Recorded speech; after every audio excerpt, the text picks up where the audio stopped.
All right. Morning, folks. My name's Phil Gallagher. I run ThrabenU University, a site for legacy death and taxes. Today I'm going to be playing some Bomberman. I played this deck in a paper event yesterday and went 3-2. Nothing overly impressive, but I feel like the deck itself is quite good and is possibly the best Chalice deck in the format right now. Um, it's a different deck in terms of Red Prison. So Red Prison is probably your best like traditional prison deck. But if we're just counting like what is the best deck that happens to have the card Chalice of the Void in it, it's probably this one. So you have the explosive power of early Monastery Mentor plus a bunch of free stuff. You have an infinite combo here. You have the Karn Lattice combo, and then you just have Mystic Forge to go and just play all the random stuff that's off the top of your deck and just redraw a whole bunch of cards. I'm not going to go into an extended deck tech today. I've got about 2 hours to play this morning. I have brunch plans. So we're just going to jump right into a league this morning and see how we do.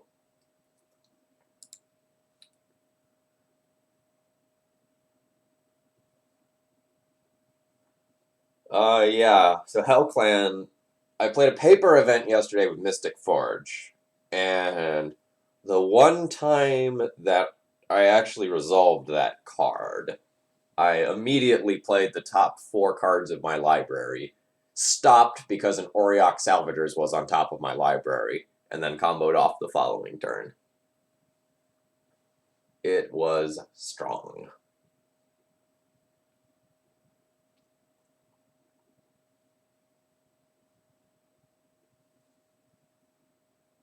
Actually, I guess I resolved it a second time. The other time I resolved it, I played a card immediately, tapped it for a life, played another card, and then stopped because there was something I liked on top of my library. It's super narrow, but extremely powerful. Like, as of right now, it basically only goes into this deck because the other colorless focused decks have too much fat in them. So if you have something like Steel Stompy, there's just like way too many 2 and above costs. And if you have something like Mud, like your stuff costs a lot of mana. So it's possible we can make other card or other decks with this card. Turn 2 Mystic Forge? Is that fine? Turn 2 Mystic Forge with 3 redraws on turn 1. Yeah, that's probably fine.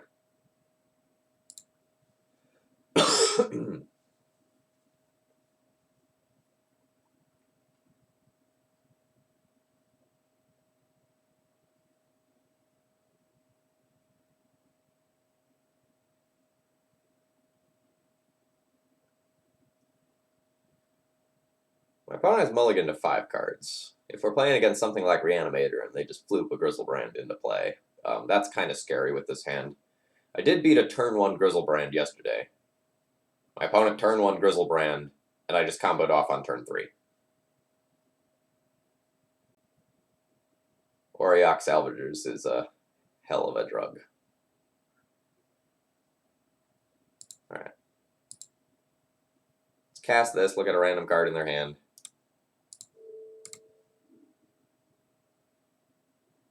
Marsh Flats. Might be Reanimator.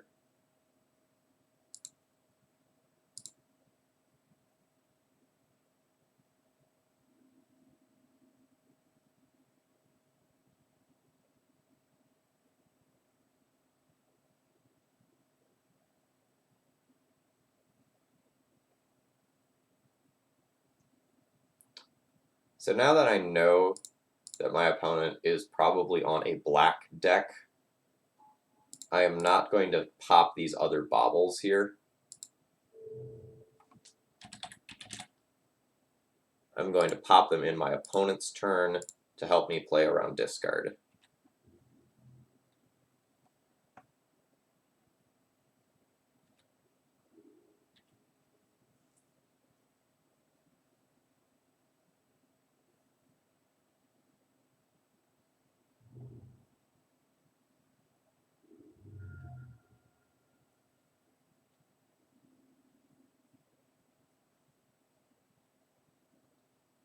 Yeah, I can't imagine how scary Mystic Forge is in Vintage.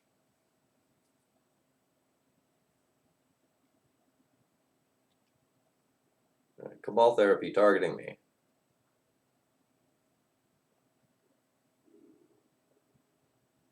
The good news is we are not getting ghosted.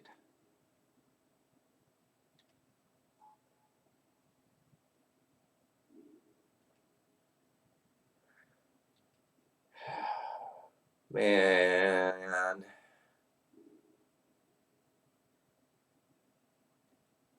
That's disappointing.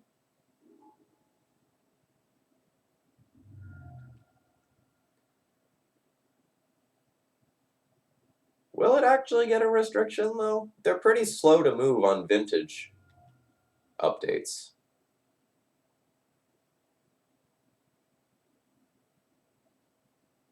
Like, clearly something happens with the Hogak Menace in Modern. Nothing will happen to Legacy.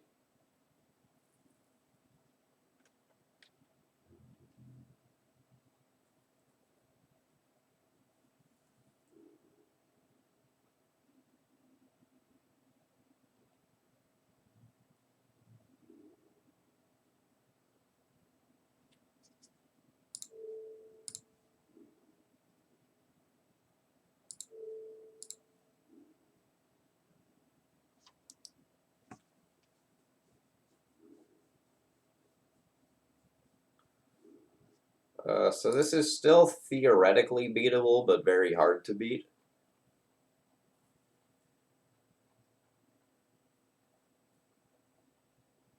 Morning. My opponent's 5-card hand was absolutely insane. To produce a Grizzlebrand on turn 1 with Disruption. Let's see if we can match their start.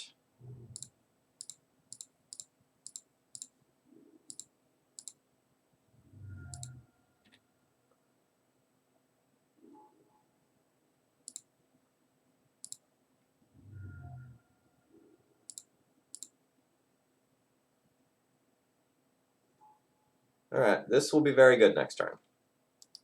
The question is, like, will my opponent just produce an Ashen Rider, exile my Mystic Forge, sacrifice the Ashen Rider, exile, like, one of my lands or something like that, and just leave me effectively dead?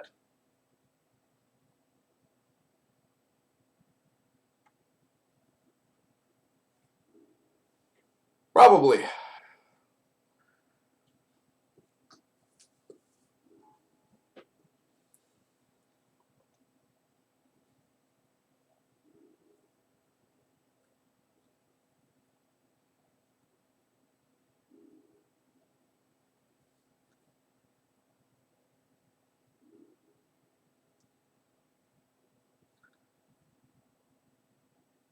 This is about how the first round of my tournament yesterday went.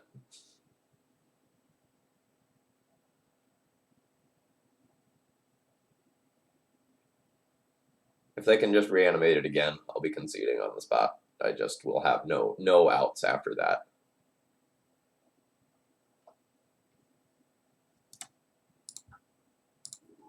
Alright, I'm dead here.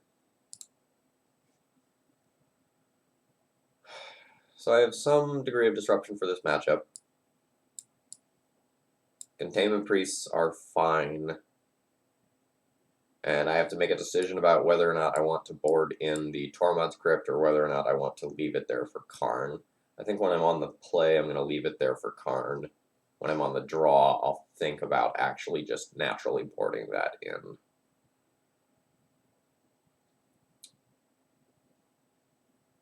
So the Mystic Forges and Walking Ballistas are kind of my worst cards. I kind of need to leave the Ballistas to give myself the potential to combo early. Mystic Forge is really good in the matchups where you have multiple turns to use your life total as a resource and just like play stuff over time and accrue value, and that's not really the case here. So I think my plan for winning is like essentially threefold. Get a fast mentor, aggro them out, get an Auriok Salvager, combo them out, get a Karn, get the Tormod's Crypt. Otherwise, we have some soft block pieces that can buy us some time in the interim. I just don't think that Mystic Forge plays super strongly into my plans to actually effectively beat them. This will be a keep.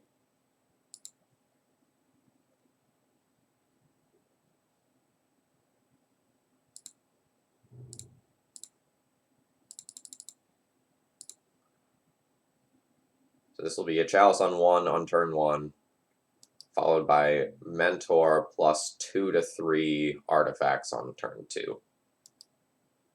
Kind of depending on how things go. Alright, opponent just choosing to hard discard a creature.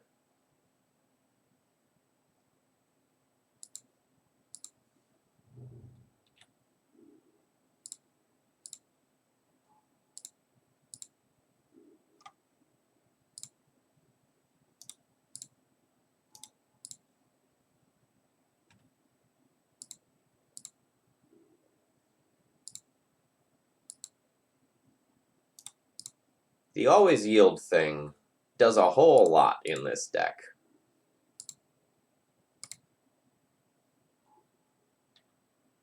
And we're not going to play a Chalice out on 0 to make another monk. We may do that when we're actually presenting lethal on our opponent.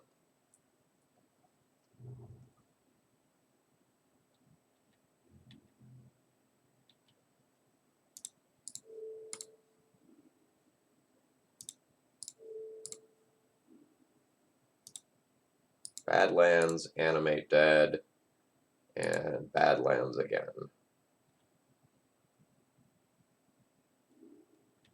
Hey, you think they'll give us Stoneforge Mystic and Modern? Is that fine? Is that fair?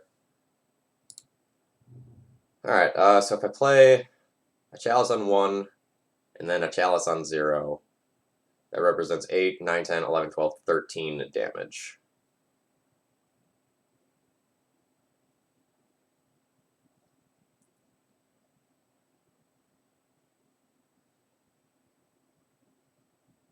I probably need to push as much damage as I can this turn, since my opponent is very likely to produce a Grizzlebrand, and I don't want them drawing a bunch of cards. I will just have the opportunity to Caracas bounce the Grizzlebrand. Actually, it may be that it's better to Chalice on 0 twice, rather than Chalice on 1 and Chalice on 0 to hold up my Caracas. Let me think about that for a second. So what worlds would I need to hold up Caracas? Worlds where my opponent can produce both Grizzlebrand and some other creature, specifically like Ashen Rider or Tidespout Tyrant in the same turn. I think that's very unlikely to happen.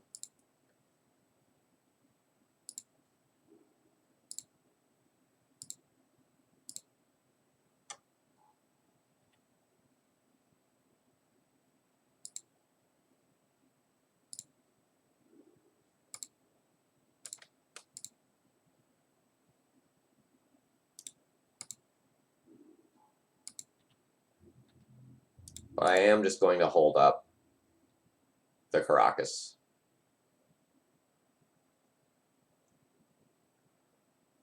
I don't want to be wrong.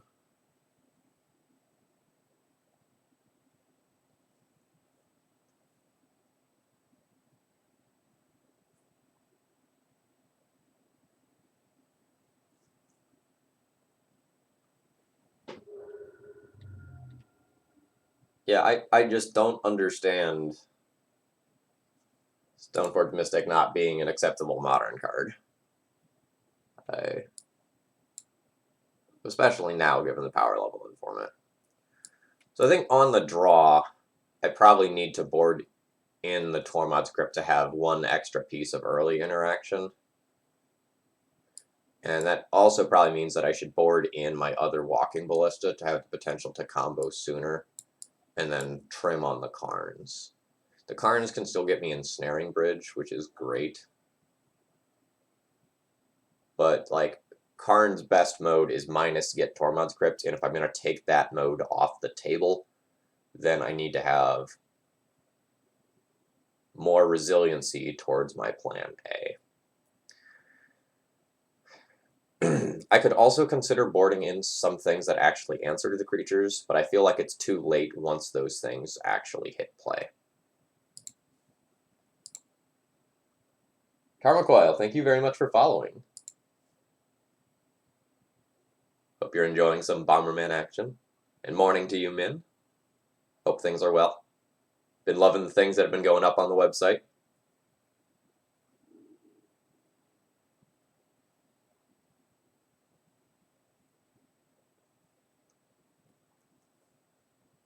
So we start with a Caracas, which is fine and all, but again, the Grizzlebrand hitting play usually means that you're dead. Let's see if we can get something better out of this.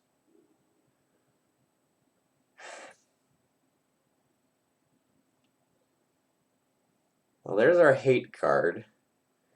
And there's a win condition, but no white mana to make either of those work. This is no good.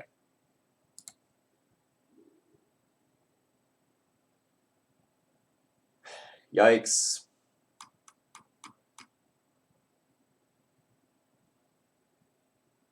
So if I kept this hand, it would be 5 lands and a Monastery Mentor, or 4 lands and Opal and a Monastery Mentor.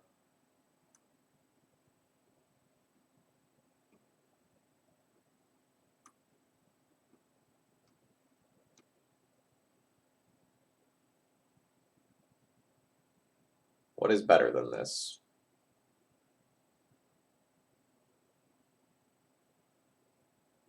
A lot of hands. I don't think I can keep this.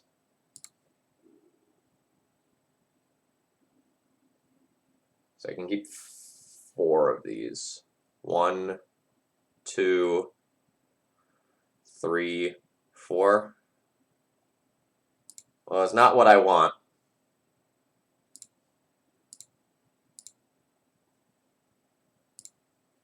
But it has the same degree of interaction as the other hands, and does represent a quick kill. The Chancellor, not as annoying as it might look.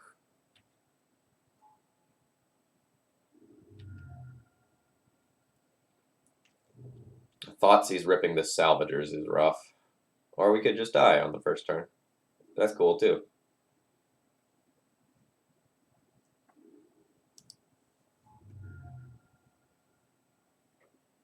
So one thing I really don't like about the way this Bomberman deck is built is that you're relatively soft to Reanimator. Like, a lot of the other Chalice decks have Leylines or Fairies or Surgicals or something to kind of help out with this issue.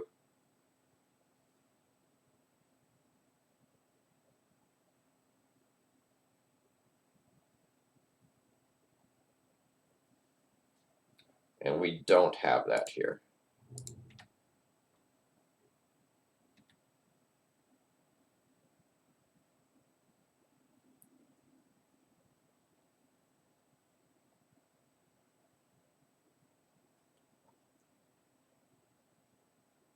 So we've still got the Chancellor trigger from the beginning of the game to remember. My opponent's probably going to go second land and like Animate Dead or equivalent that thing.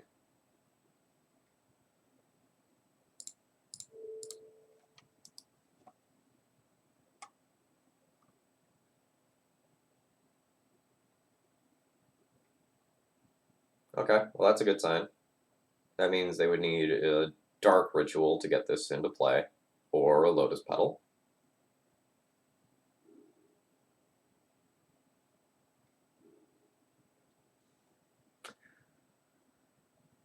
Oh, so we're just going to lose the Caracas to presumably Ashen Rider. Yep.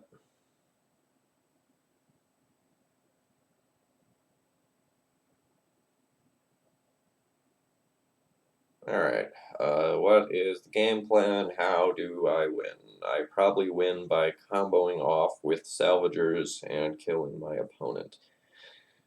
In order to do that, I'm going to need to clear the Chancellor trigger, and I'm probably also going to need my opponent to not put the Chancellor into play. So let's clear that trigger.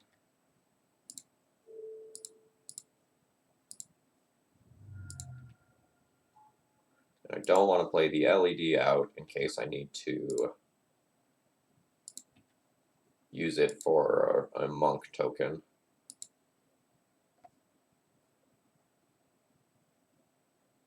Because I can't count on hitting like Lotus Petal and land.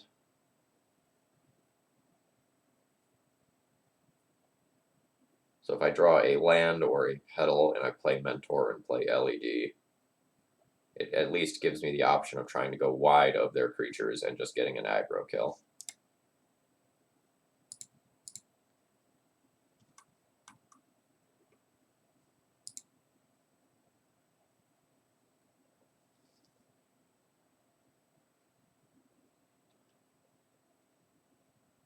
They're going to name Auriok Salvagers. That's what they've named every other time so far. Nope, nope, Mentor. Okay. That is a fair name.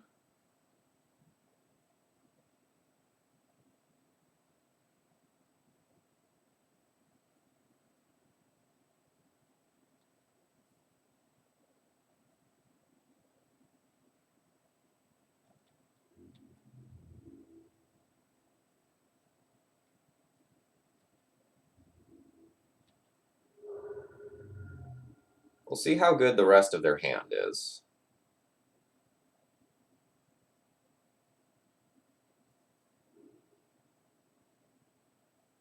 I'm really hoping they can't do it again. Alright, so you get my Auriok Salvagers.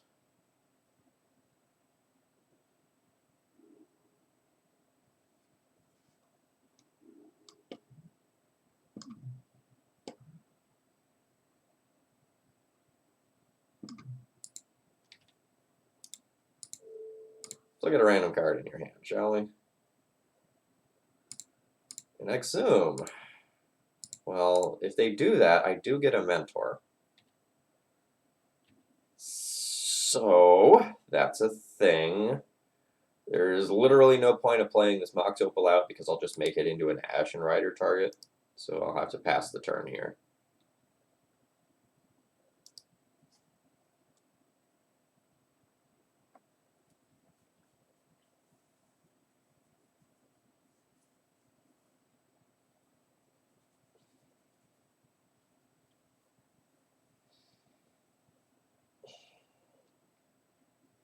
So they're going to Exhume. I have to put the Mentor into play. I have no choice about it. Then they're going to Ashen Rider it away. Although, to be honest, it's very possible that just putting the Chancellor into play is better.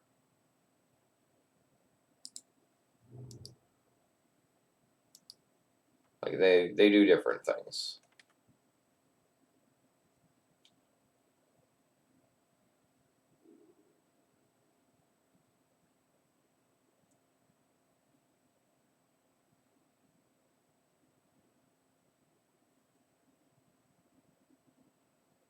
If you can only take one of these, I think you're supposed to take the Mentor. Agree with that decision. Flashback Faithless Looting.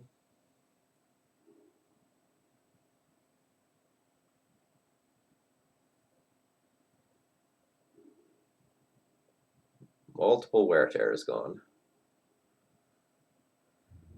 Alright. Don't know that I have outs versus this now.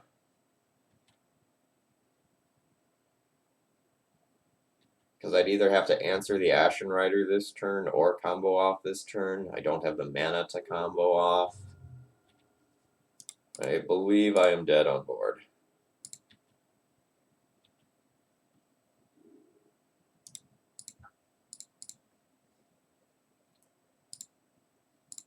Alright. So I ran into the same problem yesterday where like having Containment Priest as the graveyard hate in this deck just was not good. I get that there's overlap with D&T, but it's just so slow that I wonder if these would be better off as some other card. You know, be it Leyline or more copies of Tormod's Crypt or something.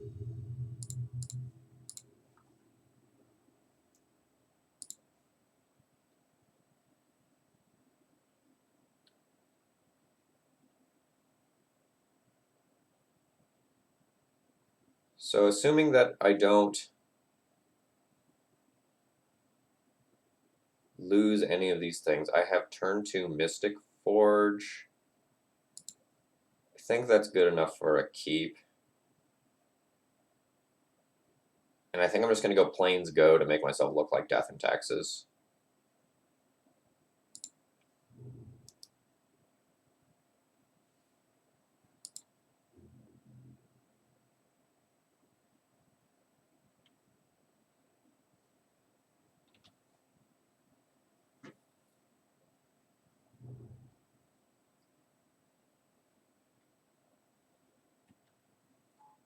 Alright, well, I'm using my life total as a resource this game with both Ancient Tomb and Mystic Forge. So this game might get a little weird.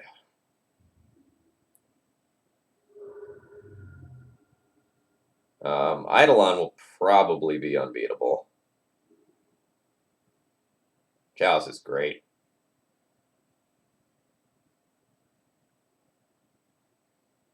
Chalice, in fact, is so great that I should probably just play Cavern of Souls this turn, Chalice on 1, play out my 3 artifacts, and then Mystic Forge next turn.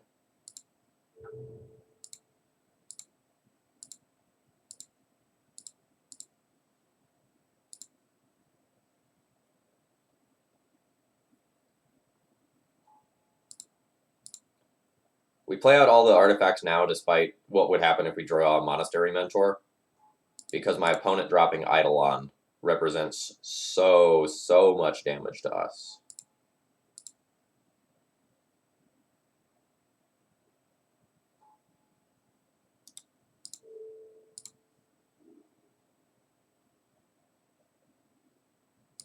Alright, they're drawing a mountain.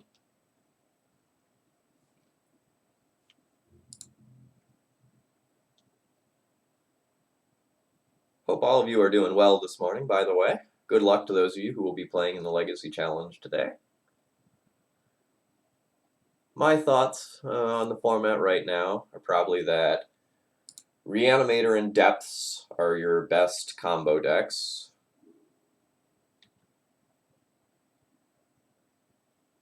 Bomberman is probably the best Chalice deck, with Red Prison a little while behind it.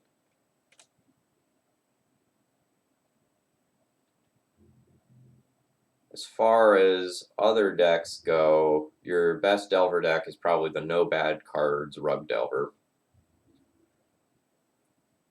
I don't know that it's a great time to be playing Control. I think the 4-color Control Wrenn and 6 deck, yeah, there we go.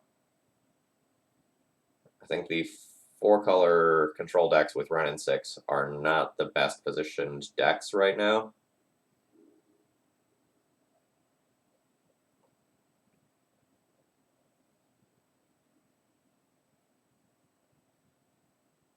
Do I just slow my roll on this one now that I drew the Ballista? Do I just cast Ballista for X equals 2, block Swift Spear, kill Eidolon, and then try to go ham with Mystic Forge the following turn?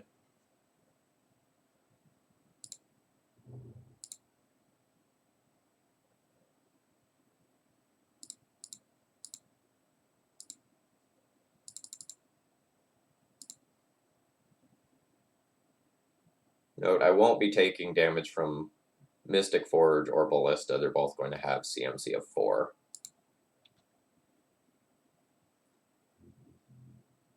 This game's kind of playing out in an interesting way.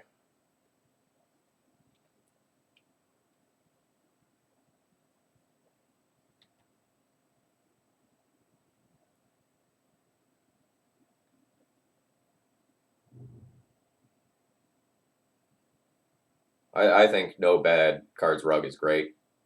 Dr. Bill won the event that I was at yesterday with it.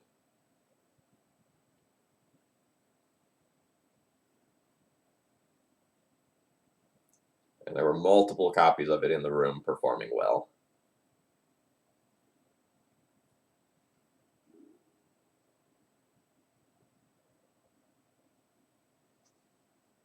Alright, so the exquisite firecraft targets me. That's fine.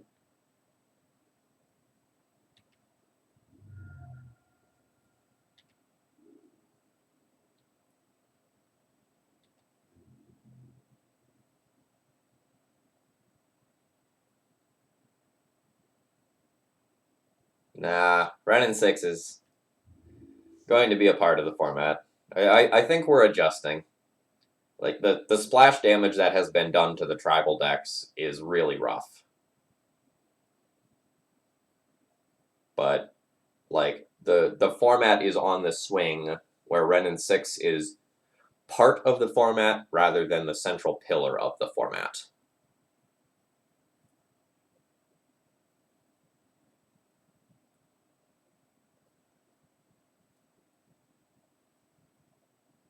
I don't really understand what's taking so long with this attack. Like, I'm 100% blocking the Swift Spear and then killing the Eidolon. So you should definitely swing in with both.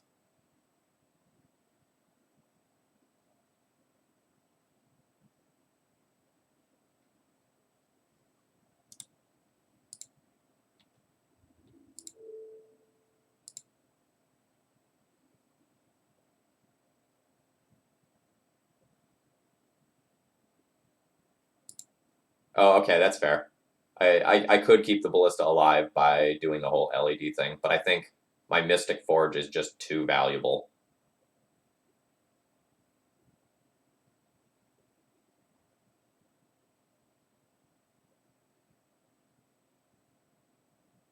Hmm.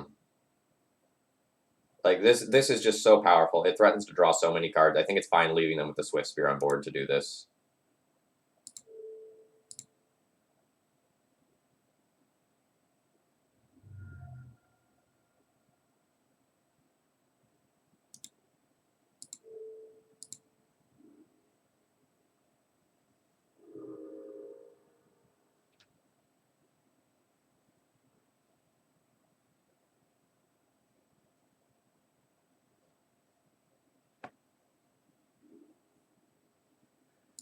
Alright, Mystic Forge.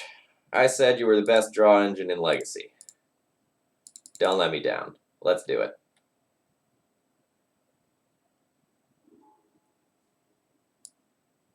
Okay. That just represents a kill next turn, right?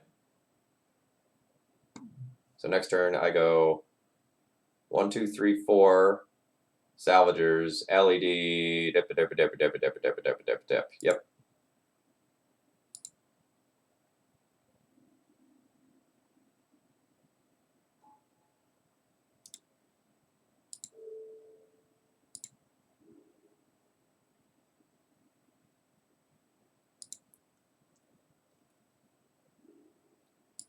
A fire blast. All right. We'll see how much you can do to me.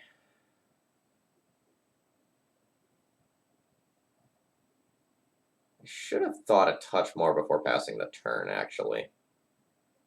Because if they just fire blast my Auriok Salvagers,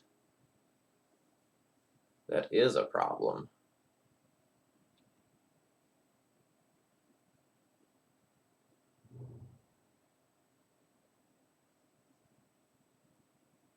Well, hopefully they just, like, huck the fire blast at me for some prowess damage.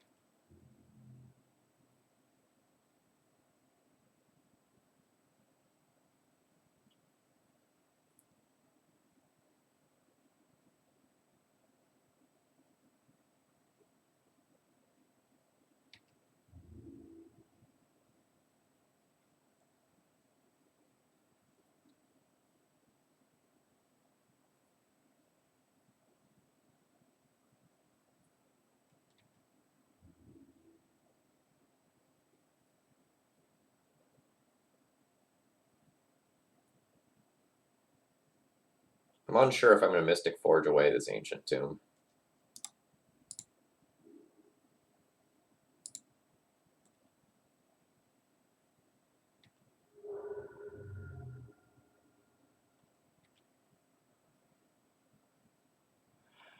I think I will.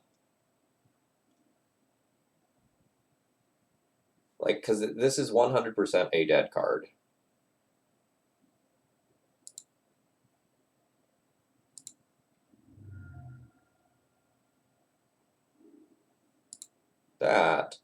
That is good. That is also good.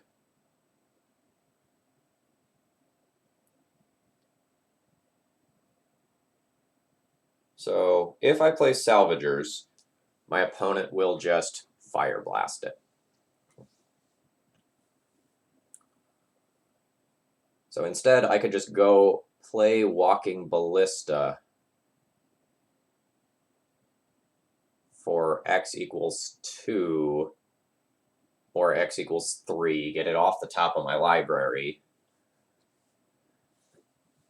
try to get them to, like, Fire Blast the Ballista, or, like, expend some spells to get through the Ballista, and just kind of slow roll this game. Alternatively,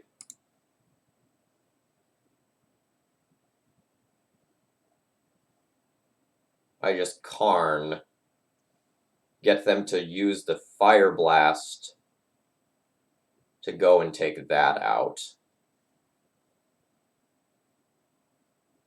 Like, I can Karn, plus turning my Mystic Forge into a creature, expose either Karn or Mystic Forge to Fire Blast, and then threaten the combo kill on the next turn.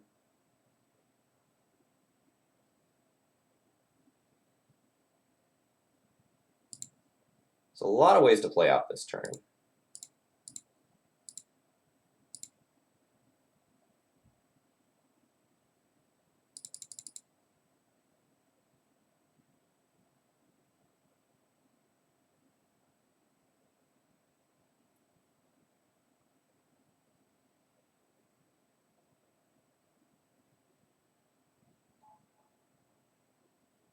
I don't really want to, like, go the Ensnaring Bridge route right now.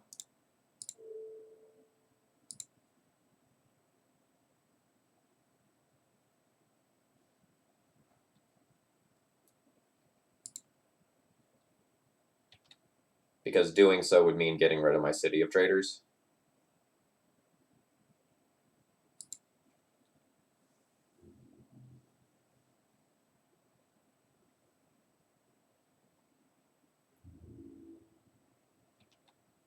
So we'll just go hold that Mystic Forge back and see what we can make work.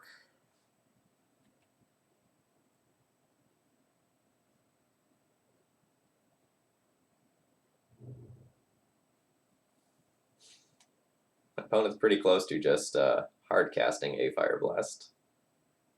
So that's neat.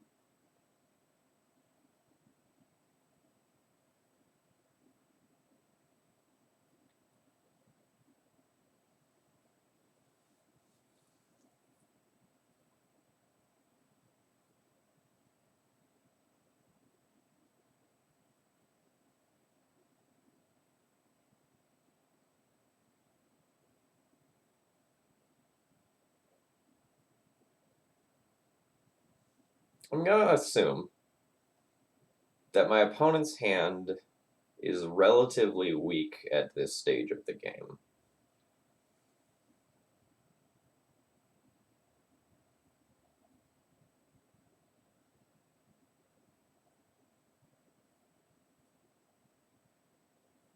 They've got the Fire Blast, which is kind of their ace in the hole and what's keeping them alive.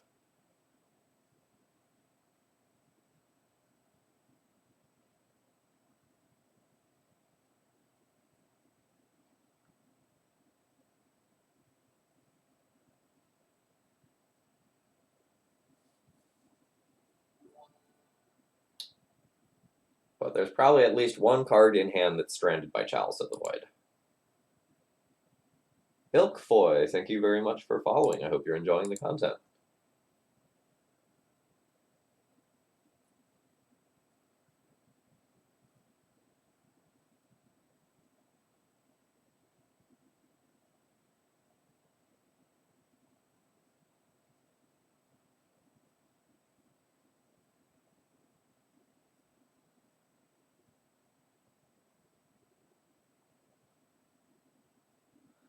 Alright, and they're just done with me now. So what do we actually have for burn? We got Swords of Plowshares for early threats. We'll probably end up playing Nature's Chant and Disenchant for things like Pyrostatic Pillar and Sulfuric Vortex.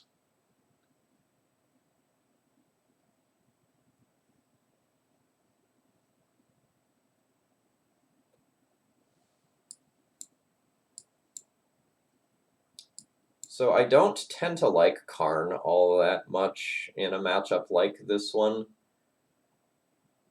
Karning for Lattice and all is cool, but requires so much mana that it might just be better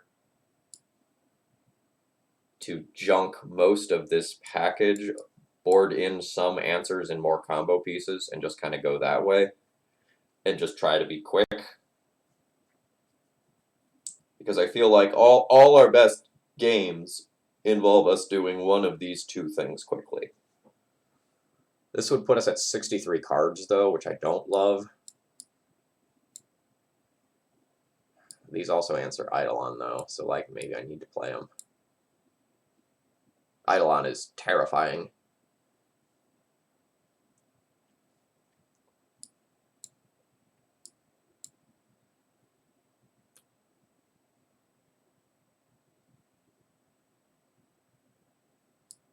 So like the next question becomes, how many of my threats can I actually drop? Because I could see boarding out some number of Mystic Forges, but if I'm boarding out Karns and Mystic Forges, I'm going to start getting light on effective win conditions.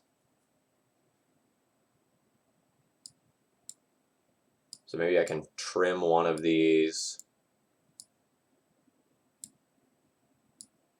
trim a Bauble,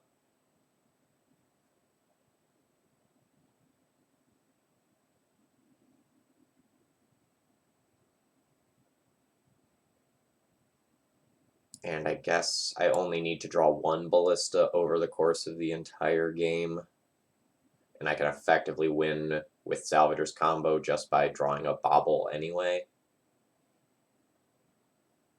Let's try this and see how this feels. Ah, this is the D&T list that Nassif was playing. Strong. I will be keeping this hand.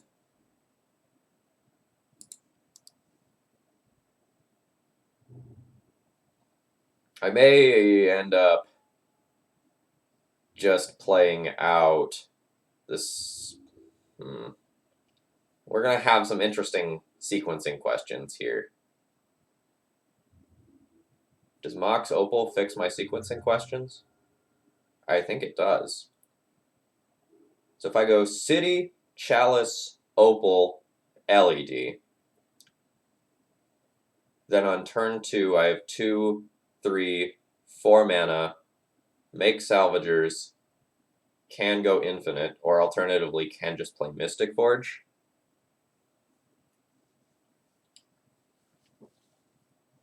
But it may be better to use Ancient Tomb this turn anyway. Commit to taking 4 damage from the Ancient Tomb in order to try and keep the City of Traders around for the rest of the game. But 4 damage is a lot on the draw. So I think I will play out the City and then play one of these 2 cards out on turn 2.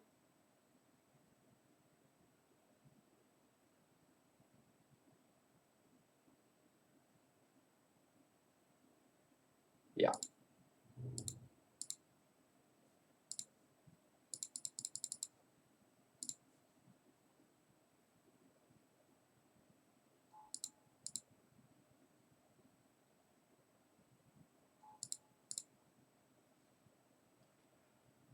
Alright. So no Eidolon would be great.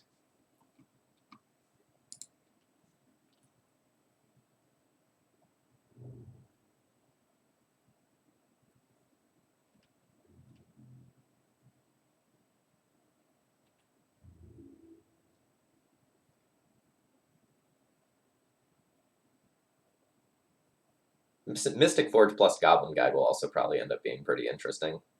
Just throwing that out there.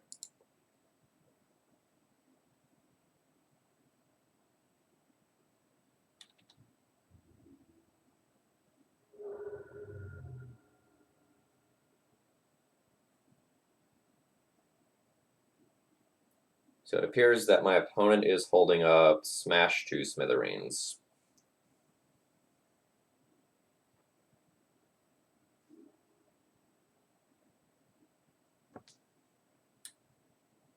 So how do I want to play this? If I play out Salvagers, there's a world where they smash to smithereens my LED in response so that I can't go off this turn. I mean, they don't know that I can't. If I play out Mystic Forge, there's a world where my Mystic Forge is just going to die and I'm not going to get any value out of it. But if my Mystic Forge dies and my Chalice stays around, I think I'm okay with that whole exchange.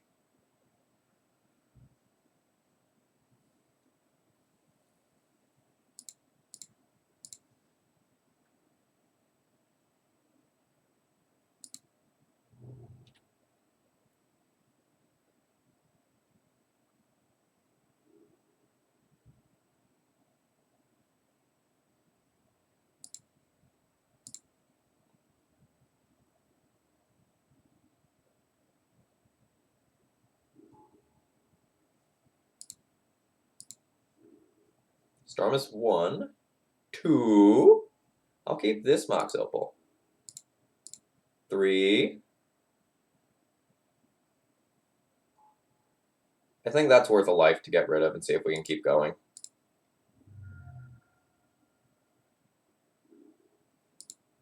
Nice.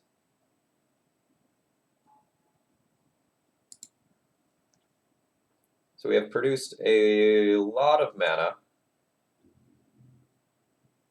I'm going to lose my Chalice of the Void here. But then I'm going to get to draw these planes off the Goblin Guide and refresh the top of my library. Oh, wow. No Smash to Smithereens? Is my opponent actually just stuck on all that mana? And just with infinite 1-drops? Wow.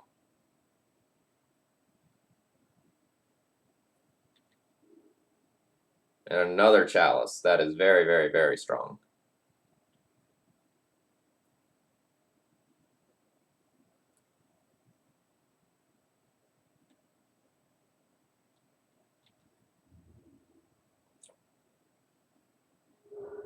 Yeah, sure. I need to respect Fire Blast as a card that they can have.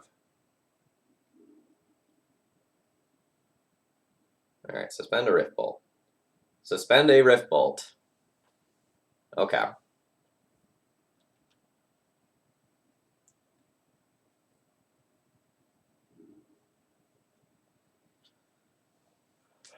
So I don't actually have a way to win the game yet.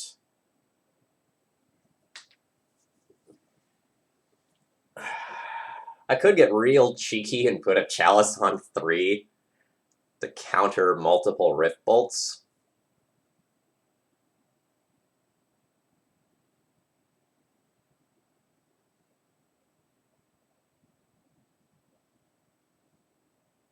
It would involve playing my Ancient Tomb in order to do that.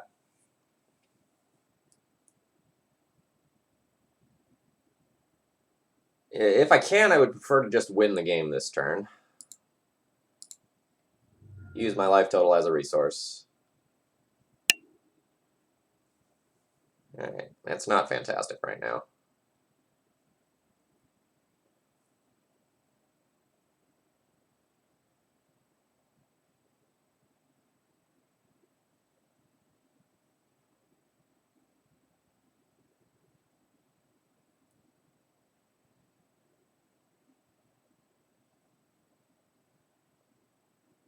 I could just go for the combo, start doing it, and just use it to put a Chalice on 3.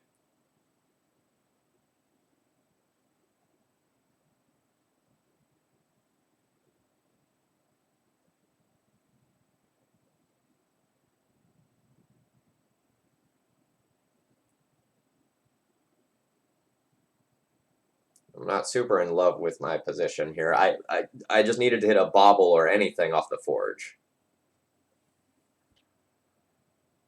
So I can cast Salvager using my Ancient Tomb, or no, I don't even need to use my Ancient Tomb to do it. I can just go 1, 2, 3, 4, then crack the LED after playing a land. The 3 is for the double Rift Bolt. Like, preventing 6 damage to me, I think, is a big deal.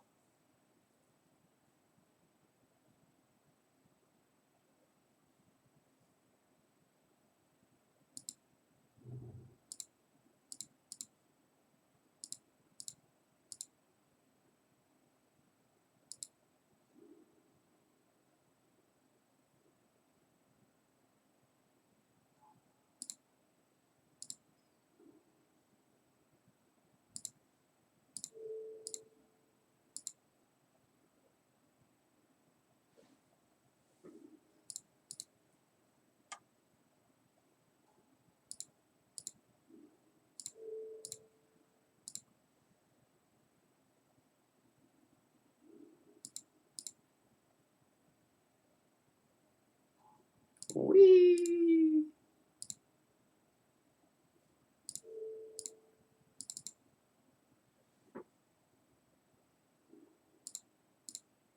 So I net 1 mana every time I do this little thing here.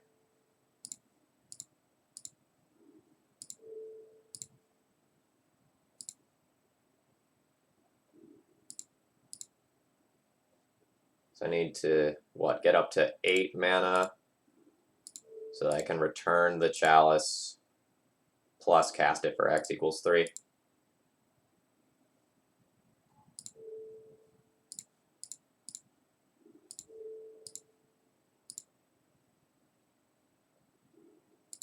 Yeah, Bomberman is a much more logistically simple deck to play in paper versus online.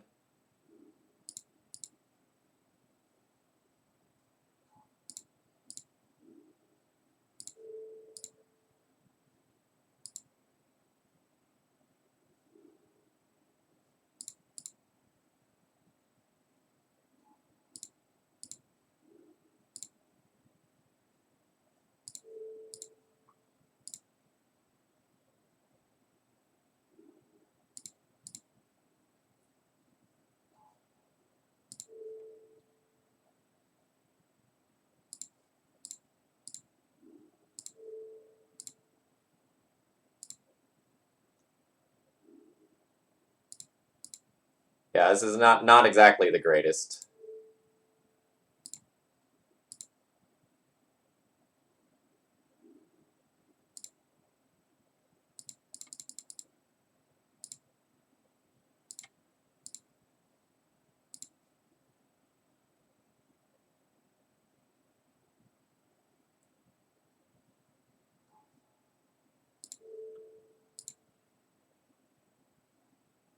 Get that Lotus Petal back for value.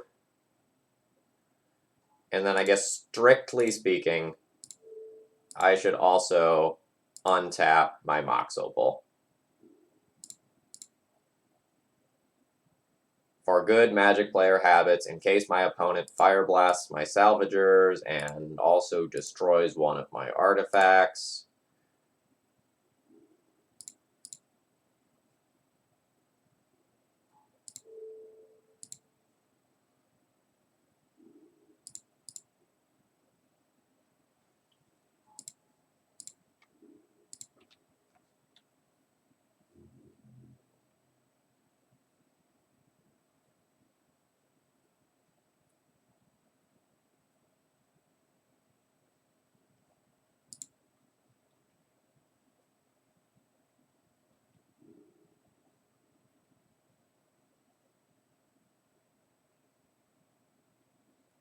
Whee!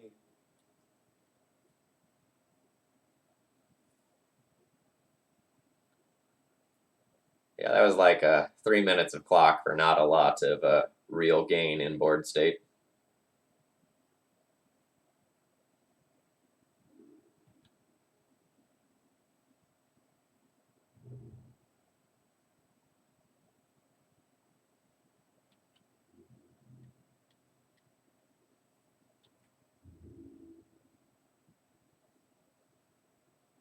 Really glad that my opponent didn't attack. I probably would not have blocked. A monastery mentor. How do I feel about that?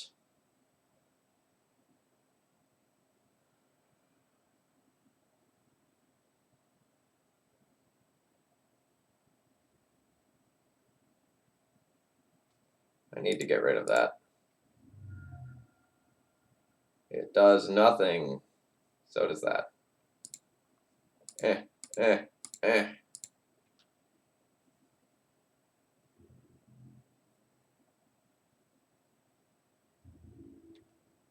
No, I think it's just better to wait here. Because any single boggle should be able to dig me deep enough to find a walking ballista and just kill my opponent.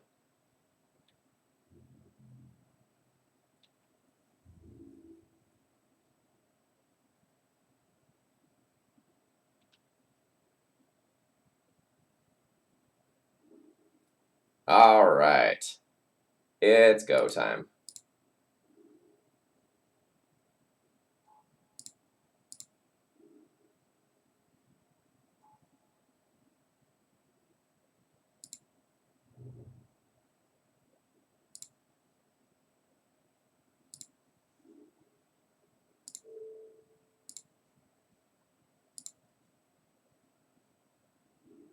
We're doing this boring thing again.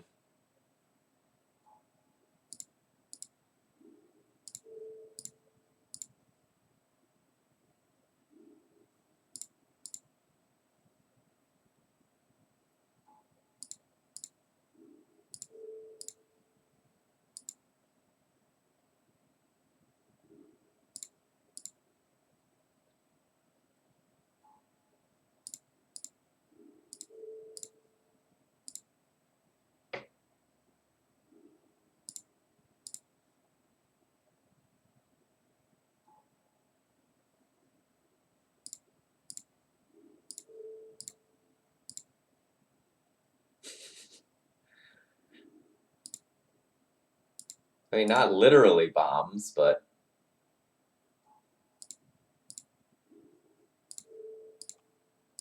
I imagine this is the process of throwing tiny bombs, like baby firecrackers at someone's feet until finally they're like, okay, fine, we're done here. You win. I give up.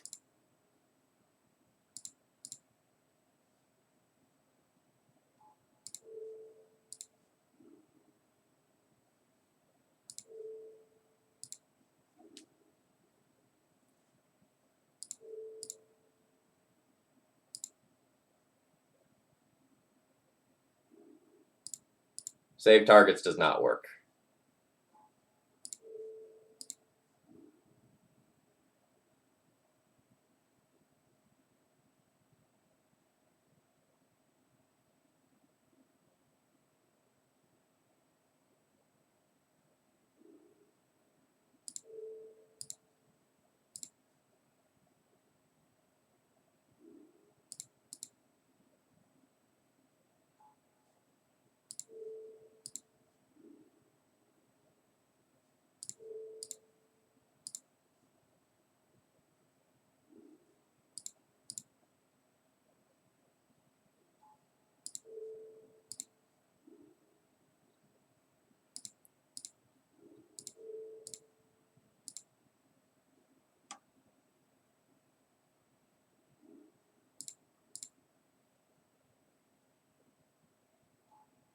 I don't know how many cards I have drawn. It's a decent number. But I do know that I need to keep going for a little while longer.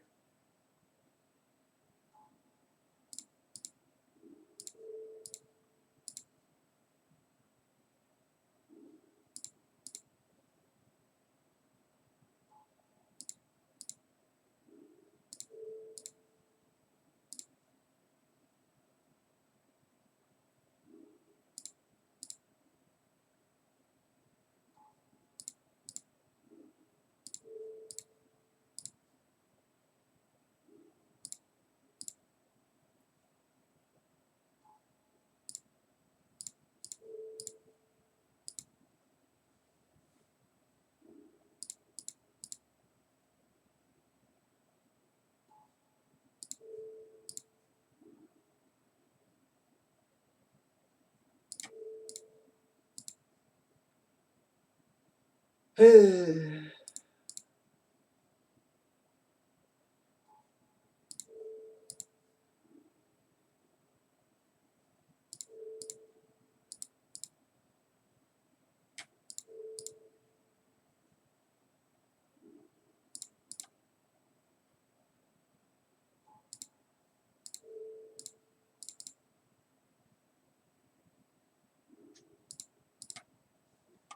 probably good.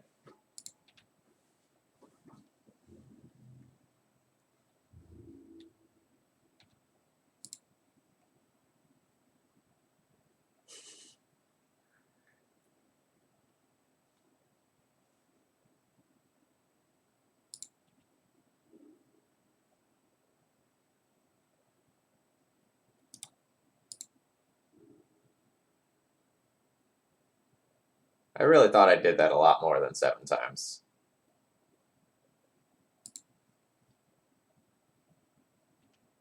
Oh, I guess I have 2 more queued up.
Let's draw some more cards.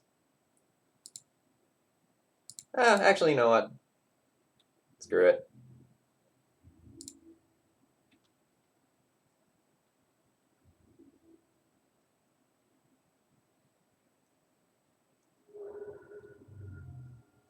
Let's prove a point.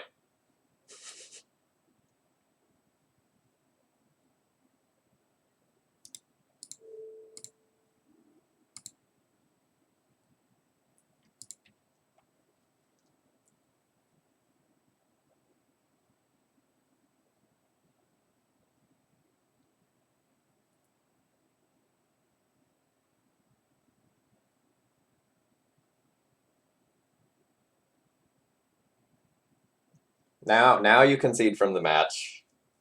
You wasted like 6 minutes of your own time. But that's okay. That's how it goes. Yeah. So in real life match, I would say like, hey, I'm gonna repeat this. Make 1,000 of this color of mana. I'm gonna draw 20 cards. Your go.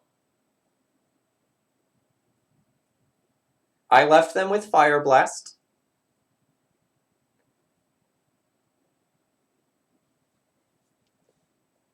I was going to go and try to find the other chalice and put it on 6, and then just pass the turn repeatedly. But I did not get the opportunity to do that. And I probably would have found the ballista before the 4th chalice, to be fair.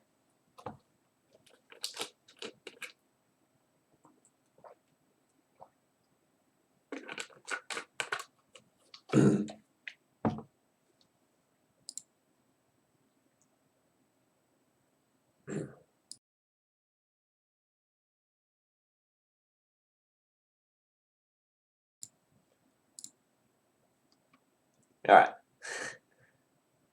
Exquisite Firecraft costs 3.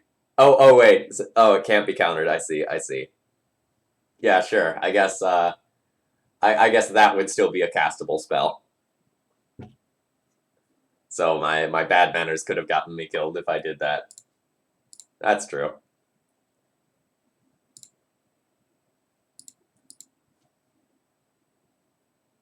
Yeah, so I think this deck's great, but again, a little annoying to play online, as we saw there.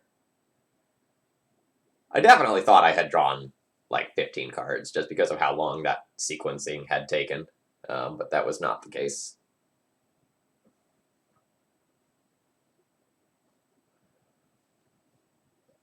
So, like, counter-argument, Exquisite Firecraft does 4 damage, right? 4 damage kills Salvager. Like, that is a real number that is actually relevant. So it's very possible that the Exquisite Firecraft does end up being better than one of your random Lava Spike effects or creatures or something.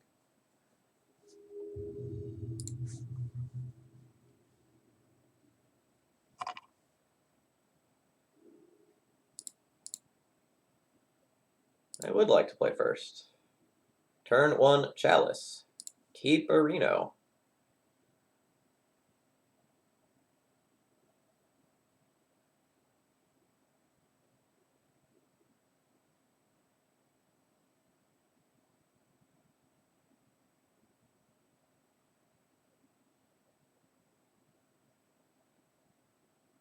So you're telling me the big butt wins the game of Magic. Alright, let's start by looking at some cards in your hand. Try to figure out what deck we're playing against. Make sure it's correct to Chalice on 1.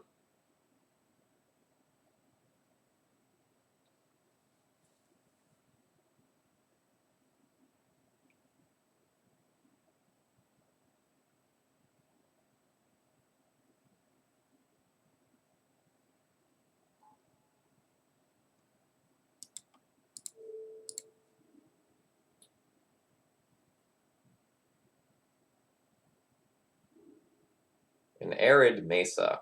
Okay. Need more info. How about the top card of your library? Eidolon. Burn again!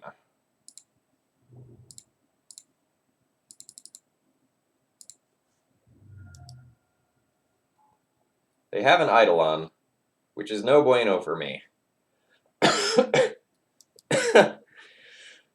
The phrasing there of 2020 or bust is particularly strong.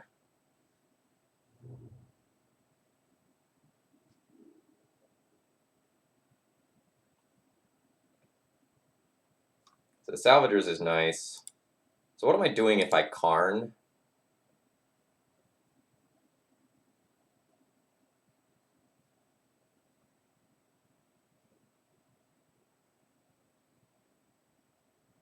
I could just Karn minus get LED.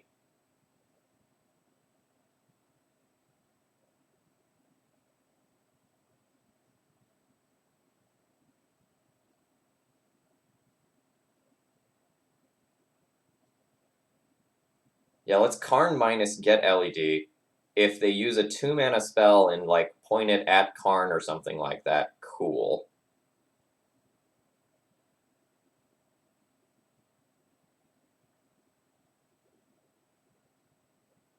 I do have a Chalice on 1, so it's not 100% that Karn is just going to get shot.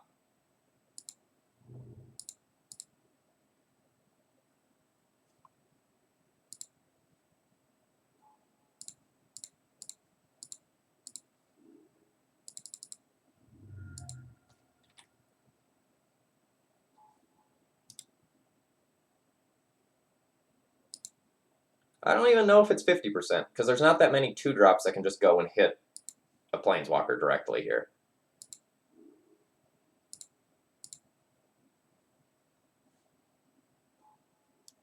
Staxzilla, don't you bring that evil on me. Don't you bring that evil on me.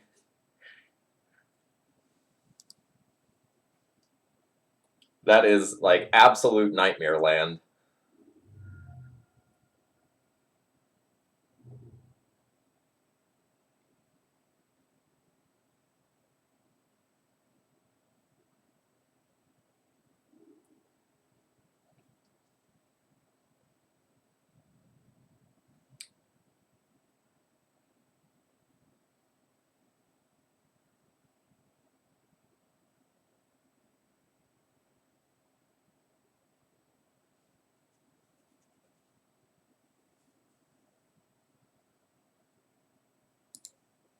So I think what we're going to do here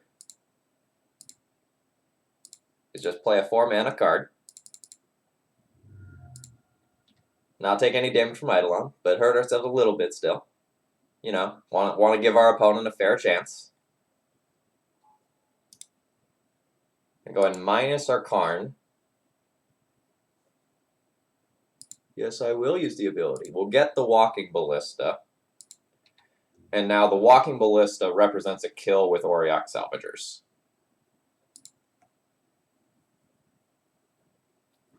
We'll first use the Walking Ballista on x equals 2 or maybe x equals 3 to kill the Eidolon, and then go from there. You suspend a Rift Bolt, do you?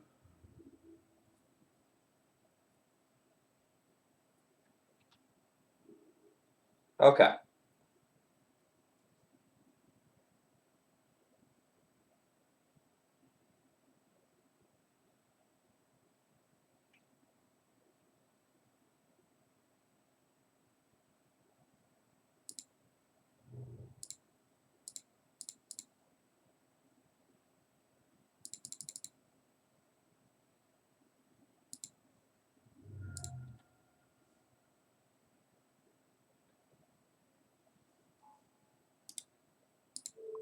Shoot you. Shoot you. Play a Mox Opal for giggles. And then we start the dance.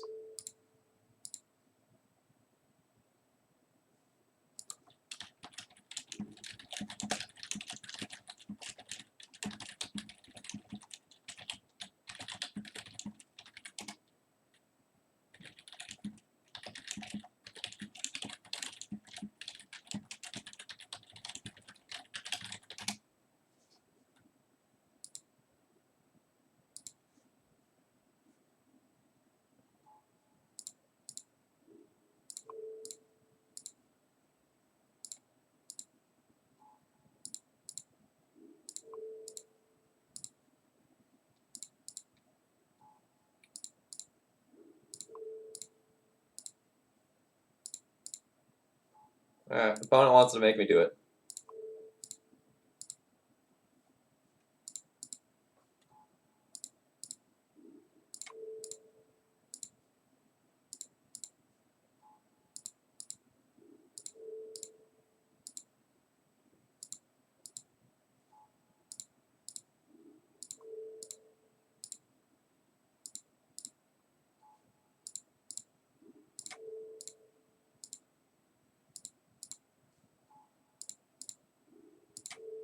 I don't really get making the opponent go for it in game 1.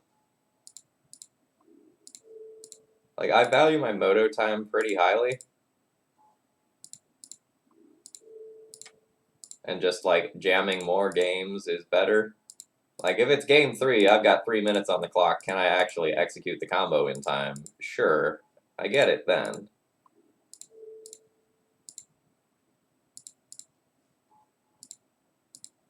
But if my opponent sits there, gets saltier and saltier as I make all my mana,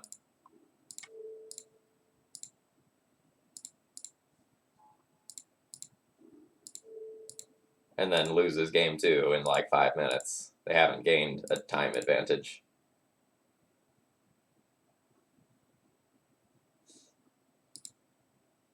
Alright, so they make me do it 3/4 of the way. I guess that's good. It's also possible they just saw my message now. Alright, so I think before we just boarded more of the combo in as well as some answers, I think we got rid of all question mark of our Karns and trimmed a Mystic Forge, a Bauble,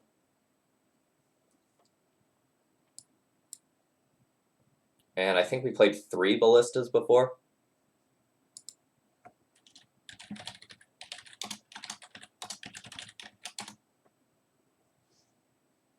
My opponent just, yeah, that was exactly it. My opponent said, yeah, they had to run to the bathroom. And my opponent loves the combo. They've never actually seen it before, so they think it's sweet. So I think I'm gonna play. I think I'm actually gonna play 2 Swords to Plowshares because it's negative synergy with my own Chalice. And like casting Ballista for 2 is just so good to take the Eidolon off the table, which is something that I'm really concerned with in the first place.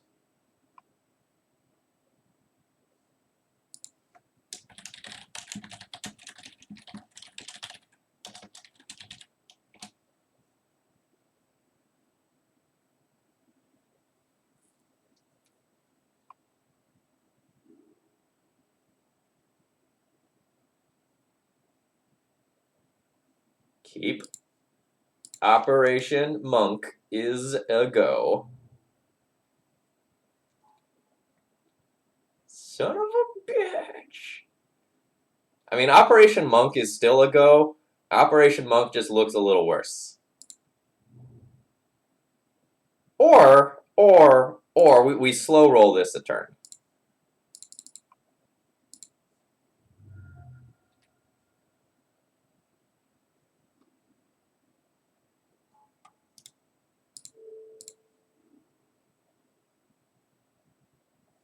Don't idle on me, bro.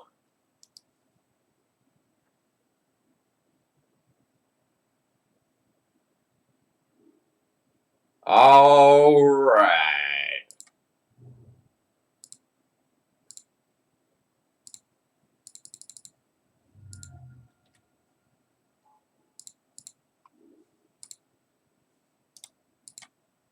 I mean, we might just get the Mentor bolted right here and just make 1 Prowess Tutor. Oh.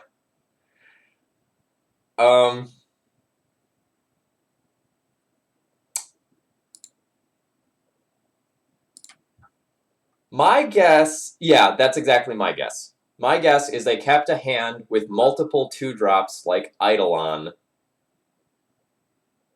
and missed the land. Then did not have a 1 mana instant speed answer to that, and they were just like, well, I'm dead. Sword Equip, thank you very much for the bits.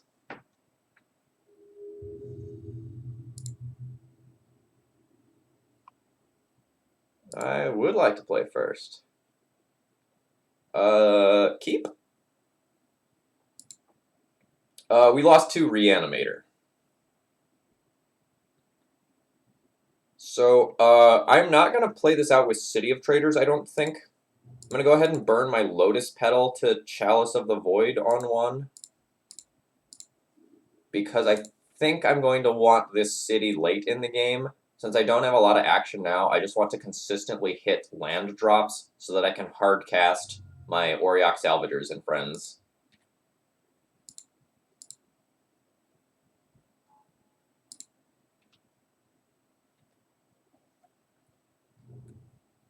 Hand very much not good now. We're probably playing against Stoneblade, but could still be some sort of Delver deck. Like, the basic plus seeing a true name in the opener is pretty indicative of a Stoneblade deck.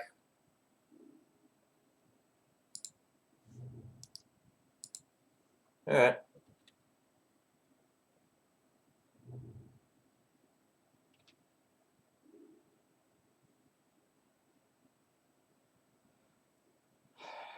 Am I going to just jam Karn? The upside of waiting is that I can play around Spell Pierce. The downside of waiting is that I give my opponent more time to put an answer on the board to Karn or draw counter magic for Karn. I think I jam.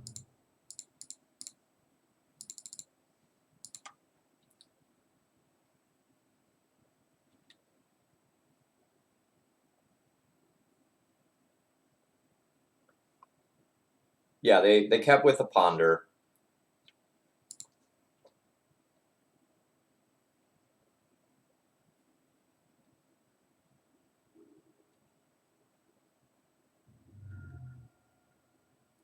It just takes me 2 turns to play around Pierce, and I think that's too much. Because if they just like go and jam a True Name or something down my throat, or even a Stoneforge Mystic, I think I just take too much. Yeah, so like I'm totally happy with exchange, right? Getting Force and Jace for my Planeswalker, like, deal.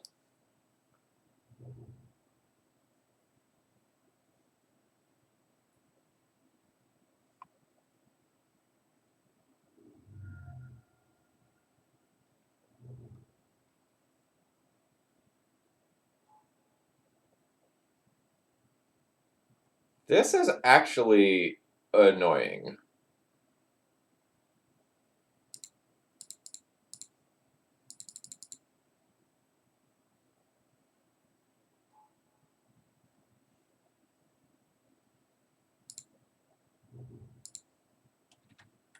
What do you mean we don't draw? We have like 77 baubles in our deck.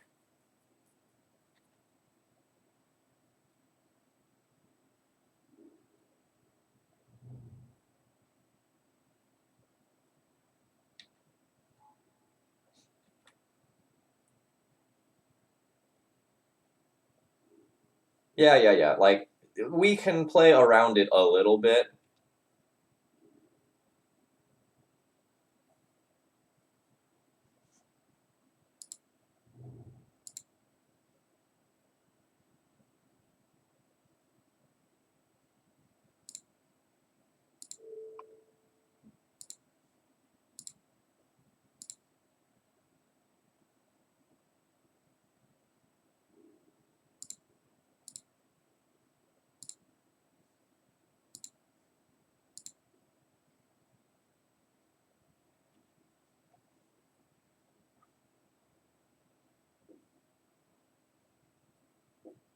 This is like the fair use of Auriok Salvagers. Like, it tends to get its reputation for just like LED combo kill. But against the blue decks, just like buying back stupid baubles and such from your graveyard is an okay plan.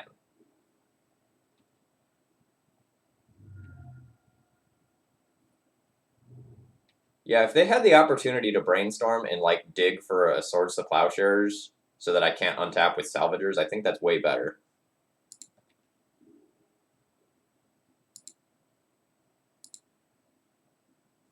So, in case you're not sure on the exact wording, each opponent can't draw more than one card each turn. So if I activate this now, I can draw on my opponent's turn.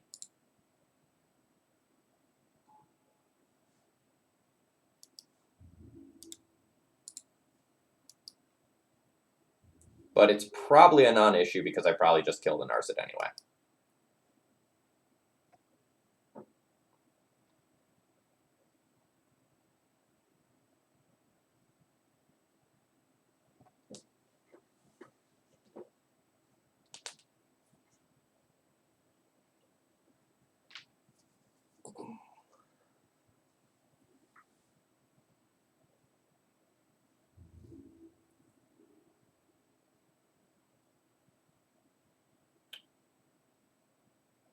All right.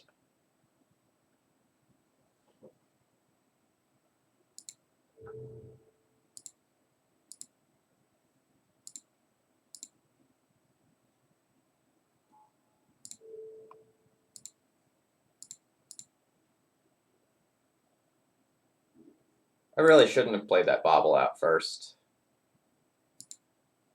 But here we are.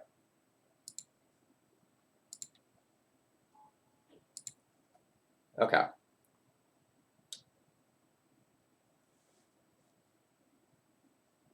So I can look at a card in your hand, but I'll do that after you put the Batter Skull in. Actually, do I just want to return one more thing now? I was thinking about just returning it on my opponent's turn, but I can just like get another card if I deploy it now. It will expose one more land to the back to basics in their hand, but I guess that's fine.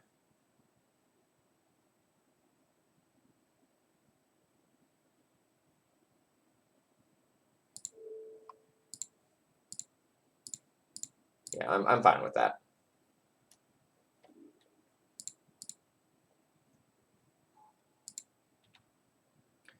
I'm not too worried about them slamming Jace, because like I have the ability to make my Auriok salvagers uncounterable if it is bounced. And my opponent is representing 4, potentially 5 damage a turn right now. Okay, that is more concerning, because that means next turn my salvagers is off the table.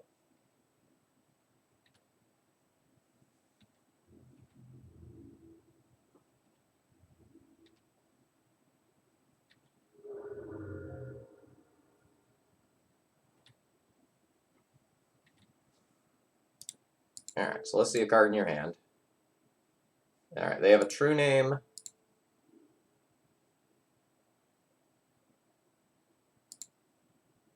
Oh god, and they're drawing a Jace. Okay. The Jace gets much scarier once this Jitte is in the equation.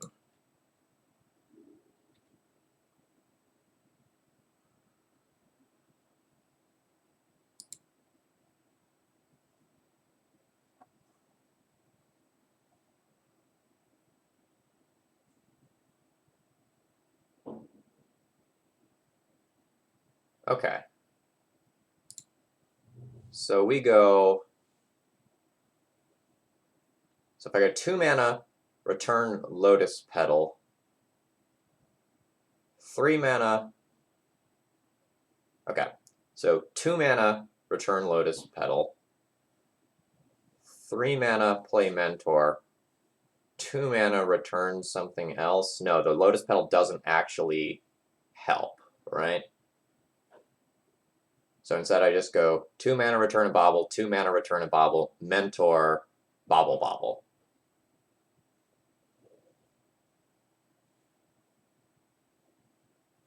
So I guess the problem is I shut myself off Metalcraft. Let me redo that math. So 2 mana, return a Bauble, 3 mana, Mentor, cast Bauble. That gives me Metalcraft. Then I can use the Opal, return another. Okay, no, it's fine. Okay.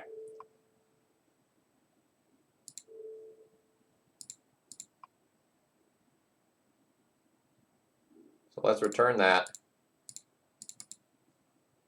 Play the uncounterable Mentor. And now we force them into deciding if they want to use the Jitte to get rid of my salvagers on the next turn, or whether or not they want to get rid of the Mentor right now.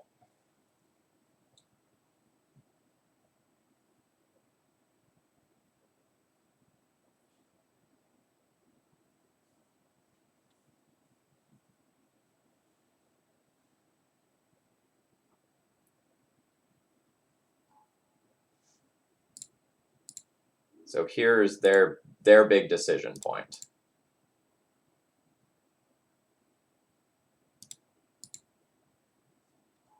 All right, they're letting me keep the Mentor.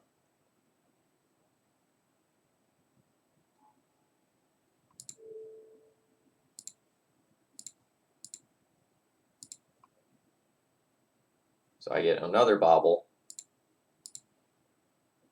Cast, triggers.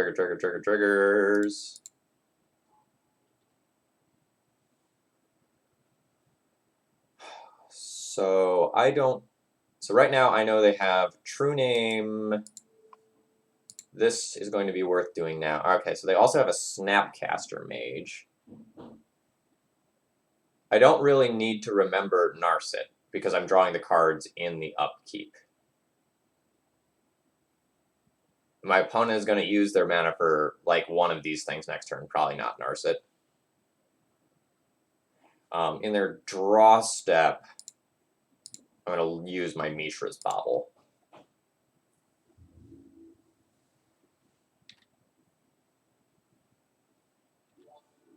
Agate, thank you very much for your continued support. 18 months now, which is absolutely crazy to me.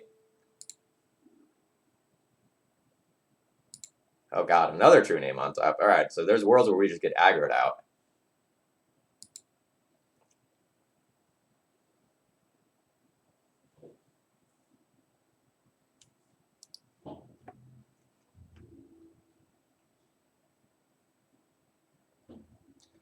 And I think protecting my life total is fine. These monks probably are not doing a lot to go and get through the germ token. So I'm just going to go ahead and take a block here. Keep my life total high. I expect my opponent to go Salvagers, dead via Jitte, Jace, bounce my mentor, leave me with a monk that does nothing, and then I redeploy uncounterable Salvagers plus a second Salvagers. 1, 2, 3, 4, 5, 6, 7, 8 if I get an artifact.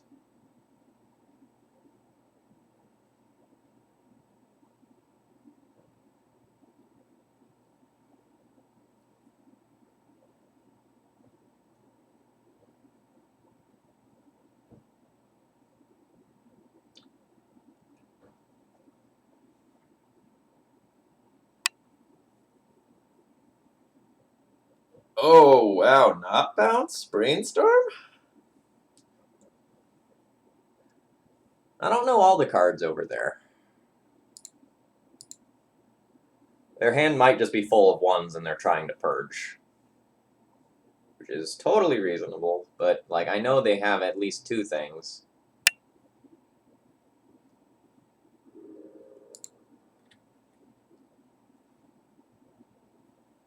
Okay, well, there's another artifact.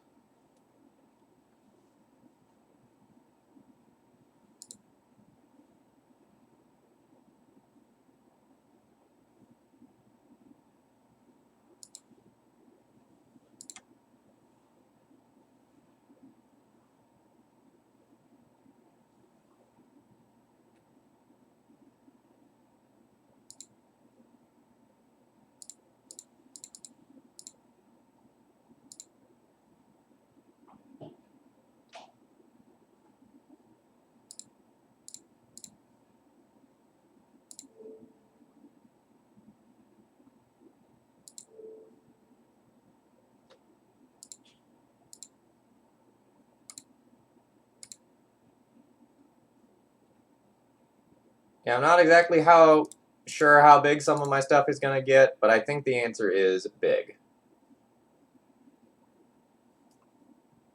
So there's a Narset on top of their library, which is an annoyance. But, you know, it is what it is.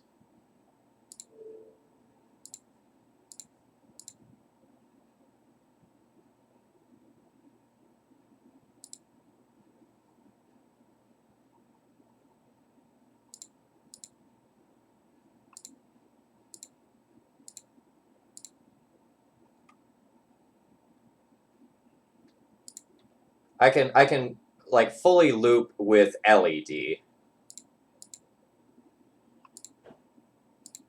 I can't fully loop with Moxen.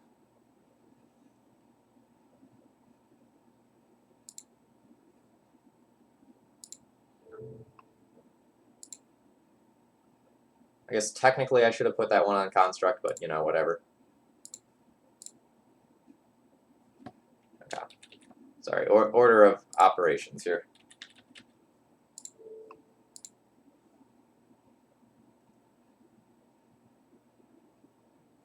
Yeah, I already know about that. Oh, shoot, I forgot to float mana. Boo, I'm bad. And it's a super relevant bad mistake as well, because now my mentor has one less power, or sorry, one less toughness than I would like it to have.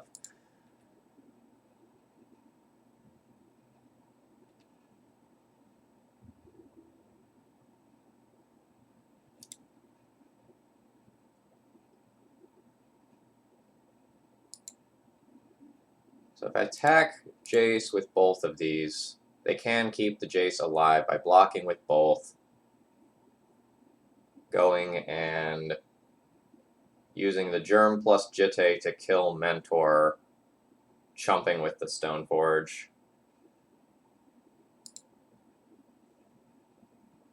That's fine. If I take both their creatures off the board, I'm probably still favored.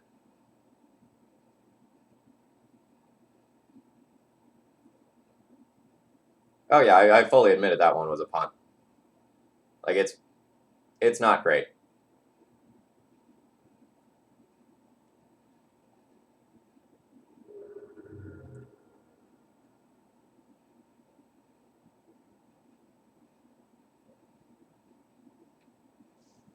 I don't think it's a game-losing punt.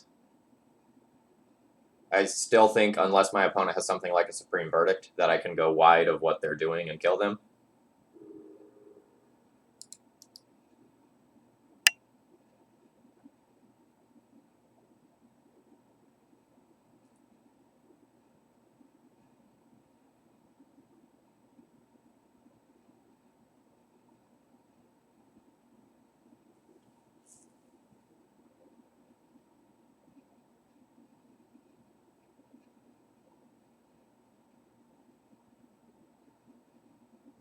Again, really surprised that my opponent isn't just like immediately using Jitte counters to kill this thing as soon as humanly possible.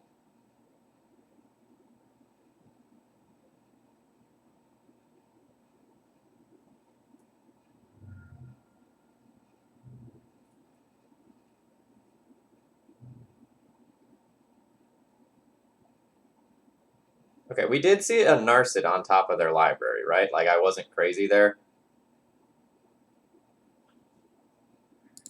G.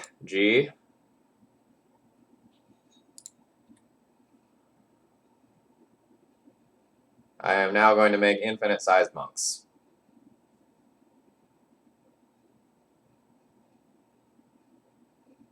And they realize that and concede the game. Alright, so what do we want against Stoneblade? We know back to basics is a thing. Cast out seems good, because it'll, like, answer the planeswalkers, it'll answer the equipment, it'll answer something stupid like back to basics. I'm probably not going to end up boarding too much for this matchup, because I feel like our main deck is well suited to fighting what they have going on. Like, I don't know that I will go Disenchant or Nature's Chant deep in terms of boarding. Like, of my cards, what cards are bad? Everything seems good. Like, I'll probably just, like, shave a Bauble and shave a Petal or something like that to play 2 cast outs and call that good.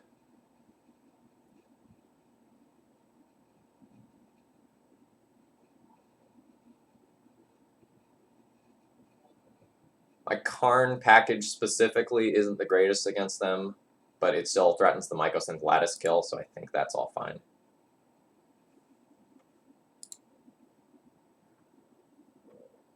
Mr. Popsy, thank you very much for following. I hope you're enjoying the content.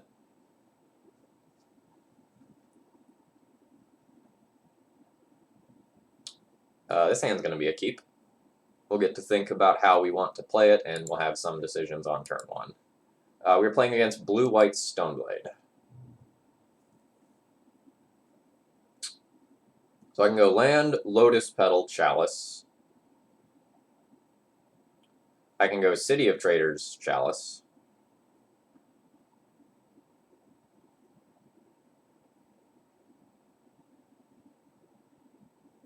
Yeah, I think the matchup's fine. I don't think I want to give up my Soul Land this early in the game when I have multiple expensive things to go and cast.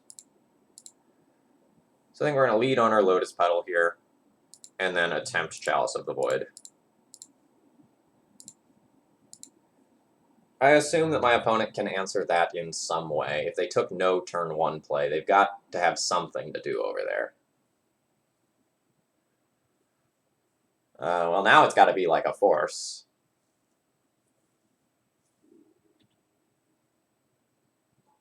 Oh, that just happened. Okay. Perfectly happy to see that. You know, this probably means that they kept a hand with a Stoneforge, though, so they're just going to, like, ram a Stoneforge down my throat this turn.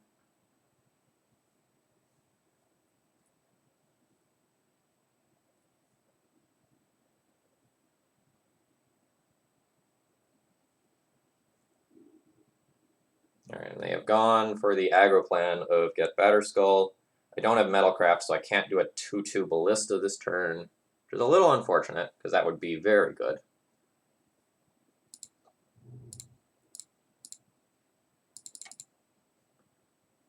Oh, I'm aware. Chalice is good, not great, versus Blade. because Blade has plenty of ways to answer it and plenty of non-one-drop cards that have a meaningful impact on the game. So, like, there's still True Name, Narset, Jace, Council's Judgment, Disenchant, Batterskull, Jitte. There's plenty of stuff that still matters and is quite powerful. So I need to make another artifact to enable my Mox Opal to actually do things. So I think that's going to mean just playing a Ballista on 1.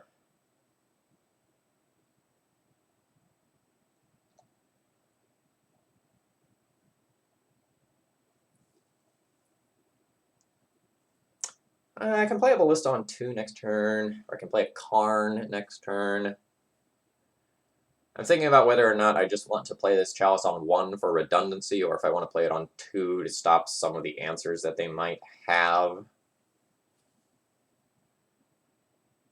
This feels like a game where I have time.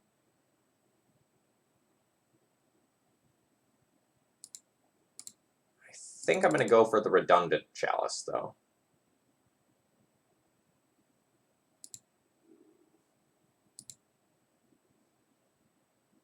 Hey, I have willingly put a Chalice on 0 when playing this deck. Sometimes you get so far ahead that, like, the Prowess trigger is totally worth it. And I can play a Ballista on 1 here if I want. Which seems okay. I'm probably going to want a Karn next turn anyway. So if I don't play this Ballista, it's just going to sit in my hand.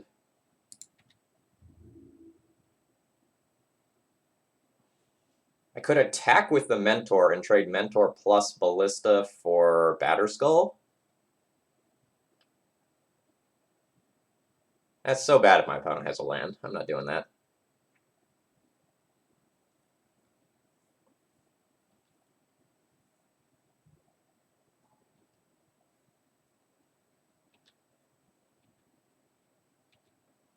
I'm going to take that draw step stop out. I don't need that.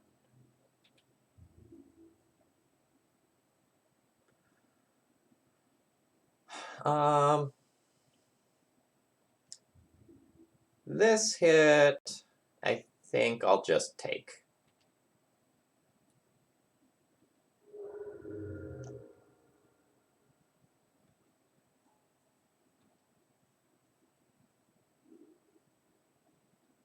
Alright, now I'm super glad that I have this Ballista in play.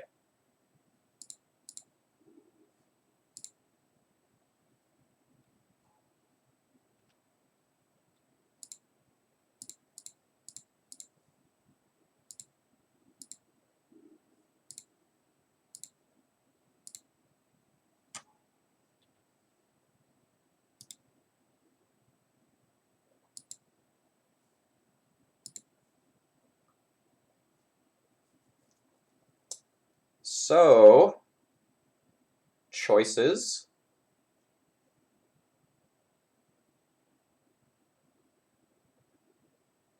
I can just get the Lattice. And I have 2, 3, 4, I have 5 mana, so I can't actually cast it. I think this is going to be a fine game to just get an Ensnaring Bridge and drag the game long.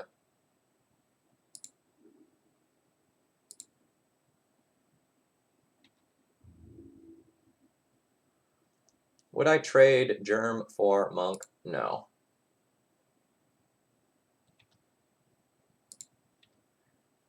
I don't think it's worth throwing away my secondary Karn, though.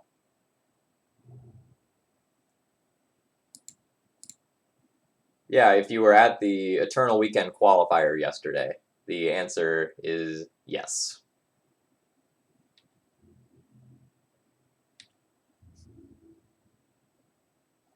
Alright, where's this one going? So my Karn is being attacked. We're just going to throw a Monk away here. No need to, like, do anything with the Walking Ballista yet.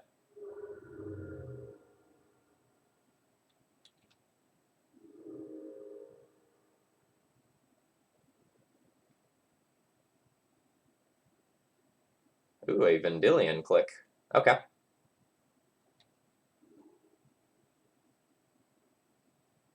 That's a thing.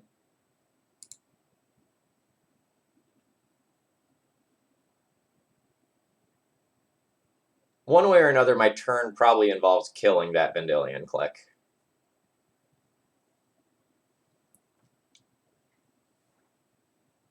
So I guess the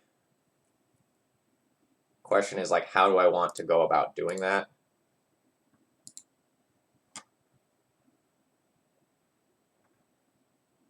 I kind of just want to kill, click, get lattice, and then win the game from there.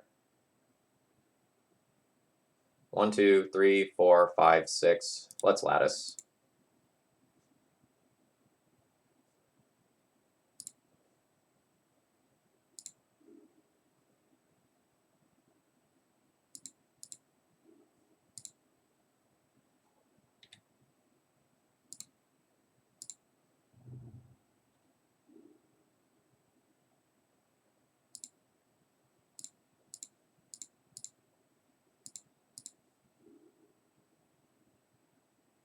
Oh wait, I only need 3 mana. Undo.